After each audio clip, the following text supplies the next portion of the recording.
So punta kami ngayon sa Carmona. May kasama akong isang puyat na puyat at wala sa huwisyo ngayon dahil sa kakakalampag ng ambulansya ba?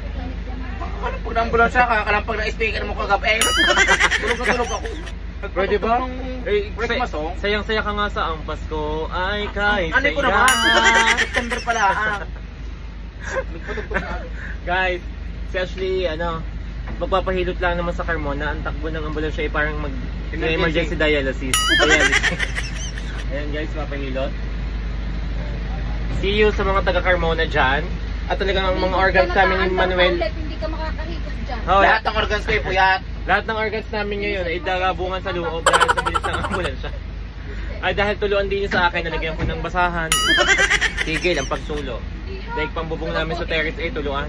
Guys, update namin kayo mamaya kung ano mangyayari sa biyahe. Sana kakain si Manuel at mamumungkal ng adobong niluto ni call center. Hindi din pala makakakain sa bilis ng ambulansya. Pag hindi pagtakbo ulit, basi ka ng kanin yan, wala, ubos ang ulam niya. Saboy sa mga katabi. Yan pang outfit check. Nakapambahay lang kami. Walang nga naman ang buhok ni call center. Kapit na kapit sa lip balm ko, oh. Diyos ko. Oh. Ang laki kasi ng labi mo. Nahiya naman ako sa malasangkalan mong labi. Turtle pa lang kami pero parang ang bilis ng... Parang nasa Carmona na tayo. Nasa Carmona na kami, guys. Sa bilis ng rescue, busang-sang na naman ang buhok ko. Guys, super aga namin dito sa Carmona. Alas 10 pa pala ang nagsisimula ang maghihilot. Anong oras lang? Mag-alas 7 lang. 4 na oras kami dito. 4 na oras kami ngayon dito sa Carmona, guys. Ayan, oh. Dito na kami. Ang aga pala namin 6:33 pa lang, oh. Diyos ko, alas 10 pa pala ang manghihilot. Nakakawa naman siya. Hindi lapit. Kaya po ay banga. Kasama sumsugan o kalalapit mo. Si Manuel Ipon Mari pa gustong gusto na naman makalkal ang baong adobo eh. Hali pong kumain, pakitang tao. Hindi pa ka nag-uwi. Magpapalista lang muna kami doon ha. Kailangan pala ng pila, pipila pala din eh. Ano? Kung dala ko guys ang motor ko, dahil pala naisampa din ang motor sa loob ng rescue. Pag hindi kami nagpunta mo ng Sky Ranch, alas 10 pa naman pala ang bukas ng manggagamot dahil nga may oras pala. Ngayon, pangalawa kami sa gagamutin. Madami daw palang nagpapagamot dito. Talaga namang pinipilahan. Kaya naman, ayan. Hay naman dyan, bunso. Ayan siya. Yun po, yung absent palagi.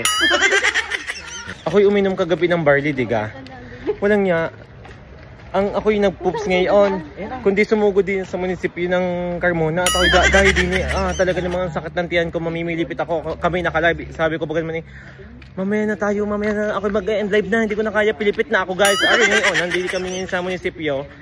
At ako'y nakidayo ng Diyos ko. Pagkalabas naman wala. Wala ang sakit ng tiyan. Walang ako'y namimilipit sa sakit ng tiyan. Sabi ko pagsasaktan pa yata ako. Kami pabalik na ulit doon sa gamutan. At kami ngayon dumayo lang din sa munisipyo. Wow! Bilang-bilang ulit. 1. Daig pa si Count.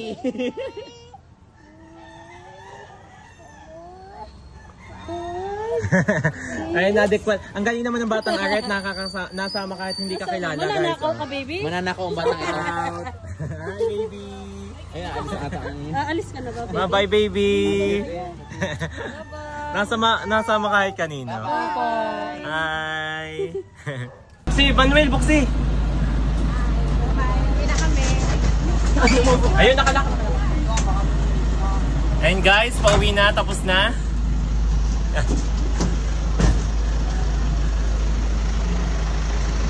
Mabilis lang pala magamot dito sa Carmona, Cavite. Pauwi na kami ngayon. Dumating na alas 10 na dumating na yung manggagamot. Pero tapos na agad siya gamutin kasi bubulungan lang pala yun. Ayun, pauwi na kami ngayon. Pauwi na kami. Ayan. Yay! Pagod na pagod na siya, oh. Antok Antok na antok din ako eh.